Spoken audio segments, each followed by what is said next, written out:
Buenas tardes, nosotros escogimos los riesgos de las travesuras estomacales. Nosotros somos Samuel Prieto Tovar y Manuel Ayala Ortiz y el día de hoy les expondremos nuestra investigación.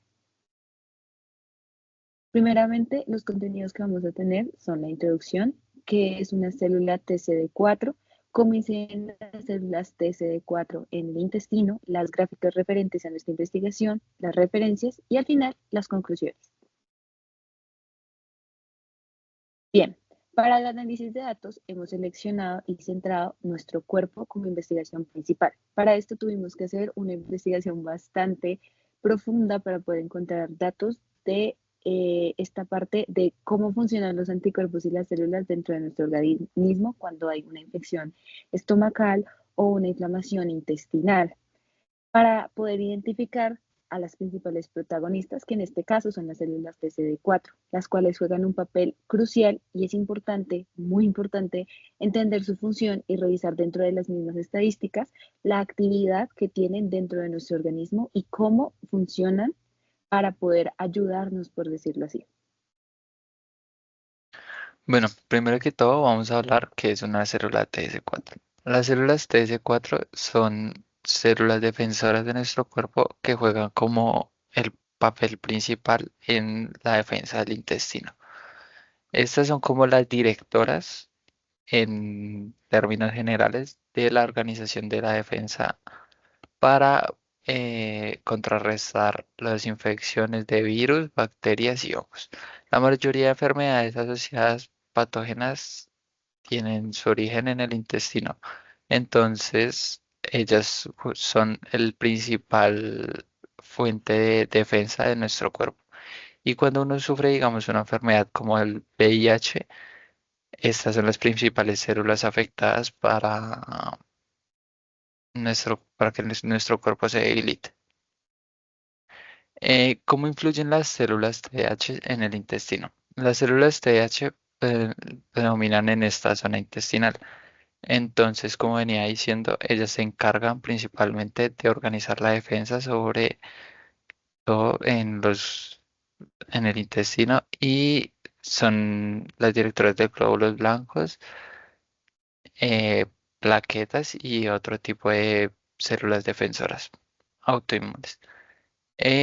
También aquí tenemos unos ejemplos que son tales como las LIL10 y las TGF beta, para las cuales el TCD4 influye en la defensa. Aquí pasando ya con las gráficas, podemos tener esta gráfica, las cuales representan la distribución de read fraction de diferentes categorías de los genes D, que son los principales para nuestras lecturas. Aquí en read count son las lecturas eh, de las principales secciones de ADN y ARN, que son nucleotipos que contienen una muestra. Aquí en la Unique Molecule Count eh, representa el número de moléculas únicas en secuencias particulares. En estas secuencias particulares son los datos que obtuvimos para hacer esta presentación. Y aquí son principalmente la sección RDR3, que es la región en la cual las variables receptores de las células T que ayudan en la defensa del cuerpo. Bien, a continuación tenemos otro Blogspot, el cual permite comparar las distribuciones de las variables entre diferentes archivos y mostrar las diferencias. Más que todo, aquí hablamos de los genes PES-D-GEN, que significan la diversidad que tienen nuestros anticuerpos al momento de atacar una inflamación. ¿Para qué se utilizó un Blogspot? Para representar la distribución de red fraction para categorizar estos genes en específico. En este caso, la caja muestra el rango intercuartil IQR, la mediana y los valores atípicos para la respectiva interpretación de los anticuerpos.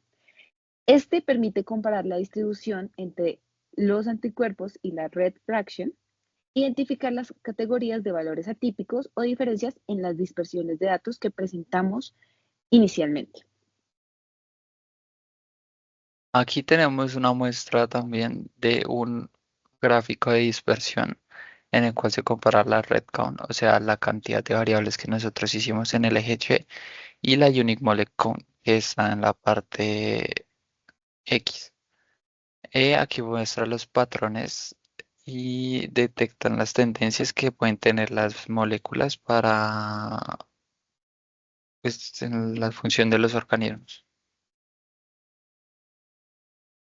Bien, en el gráfico de barras vamos a encontrar dos tipos de variables. La primera, los Bs, V, Gen, que significan eh, la alineación de la secuencia de los genes, los cuales van a ser responsables de la misma diversidad de los anticuerpos que se hablaba, por ejemplo, dentro de la parte de Blogspot.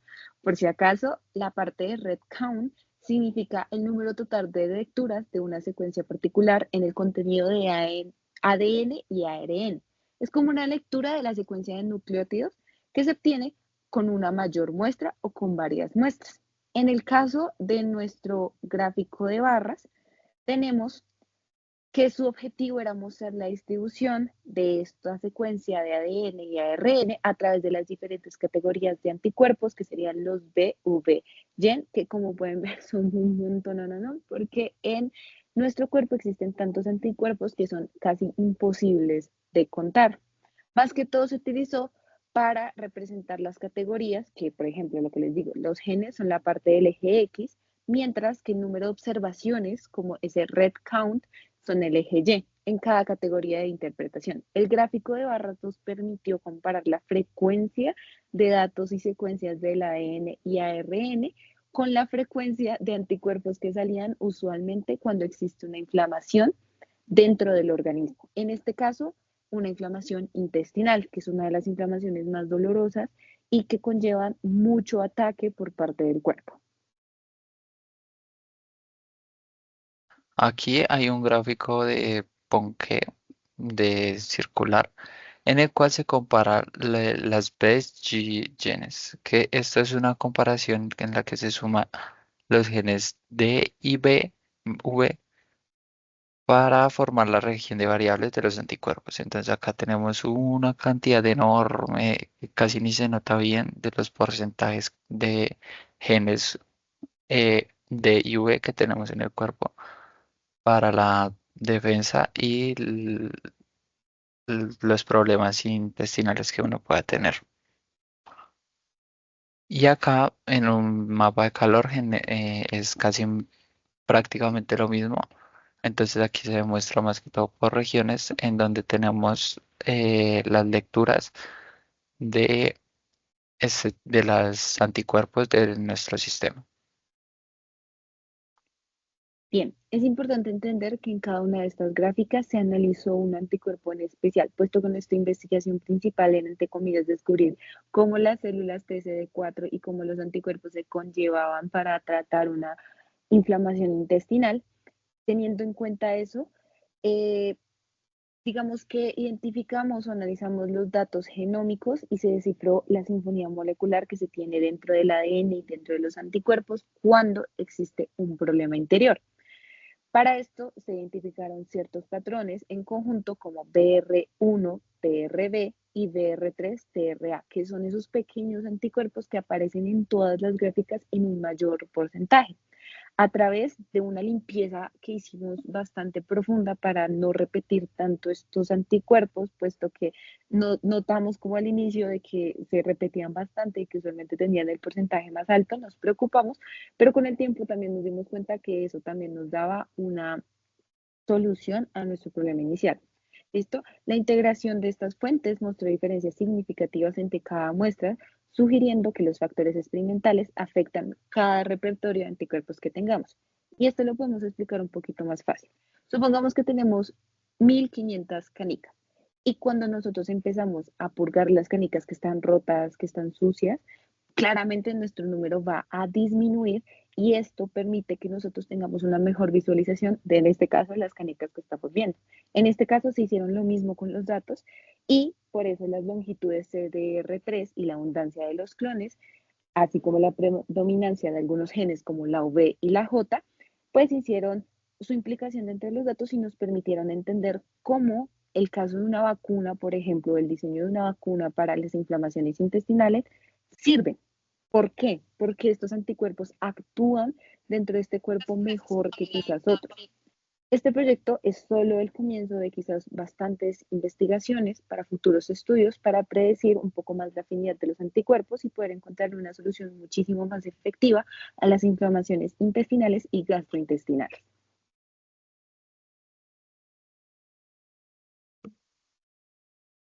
Por último, tendremos las referencias. En este caso, nuestra base de datos, o mejor dicho, de donde sacamos los datos experimentales, fue de GeoAccession Viewer, que eso es una página de un gobierno estadounidense que tiene varias investigaciones del área de la salud, no solamente de la parte intestinal, sino del cerebro, el corazón, y hacen esos experimentos, en este caso con los anticuerpos, para mirar cuál es su mayor efectividad. Por otra parte, hicimos unas investigaciones realizadas precisamente para poder acercarnos un poco más al tema y entender un poco más del tema.